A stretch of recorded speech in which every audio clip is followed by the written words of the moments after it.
নমস্কার দর্শক বন্ধুরা, এটা হলো আমার একটা V grafting dragon fruit plant. বন্ধুরা, এই ড্রাগন ফ্রুট প্ল্যান্টটাকে আমি এক্সপেরিমেন্ট করার জন্য রেখেছি। বন্ধুরা, এটাতে 6টা ব্রাঞ্চ, নতুন কচি ব্রাঞ্চ এসেছিল, কিন্তু দুটাকে আমি প্রুনিং করে দিয়েছি, 4টা রেখেছি। বন্ধুরা, যোনটা মাদার স্টক বা যোনটাকে আমি নিচের রুট স্টক হিসাবে ব্যবহার করেছি, সেই রুট স্টক থেকেও নতুন ব্রাঞ্চ বের হয়ে যাচ্ছে। আপনারা দেখতেই পাচ্ছেন, এখানে আমি ভি গ্রাফটিং করেছিলাম।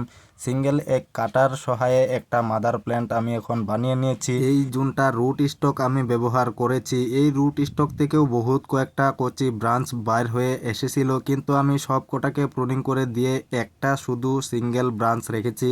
আমি আপনাদেরকে প্রথমে বললাম যে এটা এক্সপেরিমেন্ট করার জন্য রেখেছি। বন্ধুরা, এই কাটিং বা এই গাছটা থেকে আমি দুইটা আলাদা আলাদা ধরনের ফল নিতে চাই।